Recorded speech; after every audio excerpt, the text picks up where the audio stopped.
Pertanyaan terkait ASI dan makanan pendamping ASI atau MPET-ASI ditanyakan untuk anak berumur 0-23 bulan.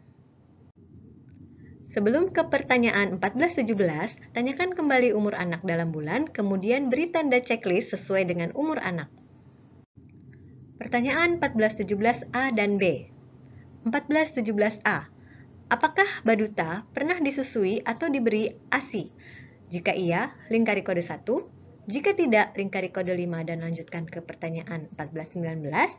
Jika tidak tahu, lingkari kode 8 dan lanjutkan ke pertanyaan 14-19. Pemberian ASI dapat dilakukan secara langsung atau menyusui atau melalui alat bantu seperti botol, gelas, sendok, dan lain-lain. 14-17B. Lamanya pemberian ASI, isikan dalam bulan. Tanpa makanan pendamping, isikan dalam bulan. Dengan makanan pendamping, isikan dalam bulan. Dalam pengisian 14-17B, perlu diperhatikan bahwa bayi yang mendapat obat dengan diencerkan menggunakan sedikit air putih tetap dianggap ASI eksklusif. Sedangkan bayi yang diberi sari kurma atau madu, walaupun sedikit, tidak termasuk ASI eksklusif. Makanan pendamping ASI atau MPASI adalah makanan atau minuman yang mengandung zat gizi. Idealnya diberikan kepada bayi yang berusia 6 bulan sampai 23 bulan guna memenuhi kebutuhan gizi selain dari ASI. Sebelum ke pertanyaan 14-18, isikan nama dan nomor urut balita, salin dari blok 4, 402, dan 401. Untuk pertanyaan 14-18 sampai dengan 14-20, referensi waktunya adalah selama seharian kemarin, yaitu mulai dari pagi hingga malam hari. Pertanyaan 14-18, selama seharian kemarin, apakah Baduta disusui atau diberi ASI?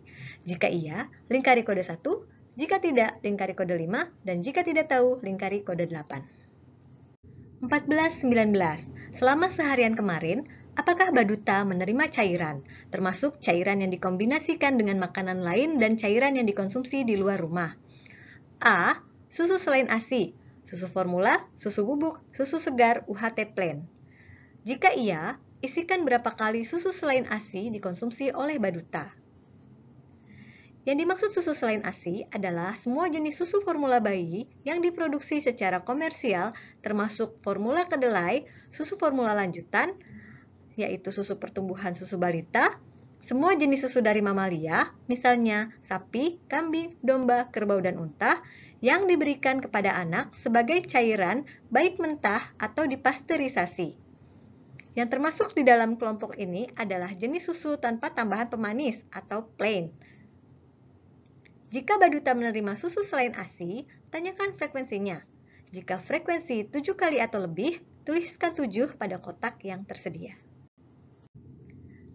14-19B. Minuman lain tanpa gula. Air putih, jus tanpa gula, sup atau kaldu, teh atau kopi tawar, air tajin, dan lain-lain. Lingkari kode sesuai jawaban responden, ya, tidak, atau tidak tahu. Yang termasuk minuman lain tanpa gula adalah air putih, semua kaldu atau sup bening, jus tanpa gula, teh dan kopi tanpa gula, air tajin, sari kedelai atau sari kacang hijau tanpa gula, serta minuman lainnya yang tidak ditambahkan pemanis. 14-19C. Minuman berpemanis gula, minuman ringan, soda, teh atau kopi manis, susu kental manis, dan lain-lain. Lingkari kode sesuai jawaban responden, ya, tidak, atau tidak tahu. Minuman berpemanis gula adalah semua minuman dengan tambahan pemanis seperti gula, madu, dan pemanis lainnya, baik yang dibuat sendiri maupun dibeli. 14-20. Saya ingin menanyakan tentang semua yang dikonsumsi oleh Baduta seharian kemarin, termasuk makanan yang dikonsumsi di luar rumah atau jajan. Selama seharian kemarin, apakah Baduta makan atau minum? Tanyakan satu persatu, mulai dari 14-20A sampai dengan 14-20H. Lingkari kode sesuai jawaban responden, ya, tidak, atau tidak tahu. Perlu diperhatikan, jika Baduta diberi bubur yang dicampur beberapa jenis makanan, maka pencatatannya dicatatkan pada masing-masing jenis makanan. Contohnya, Baduta diberi bubur campur sayur bayam, ayam, dan telur, maka dilingkari kode 1 pada 14-20A, 14-20D, 14-20E, dan 14-20F. Pertanyaan 1420 ini terkait keragaman asupan makanan. Idealnya, anak mengkonsumsi minimal 5 dari 8 jenis kelompok makanan tersebut untuk mencukupi kebutuhan minimal nutrisi seperti sumber protein hewani, nabati, dan karbohidrat. Berikut adalah contoh kelompok makanan 1420A dan B. Kemudian ini contoh kelompok makanan 1420C, D, E, dan F. Dan ini contoh kelompok makanan 1420G dan H.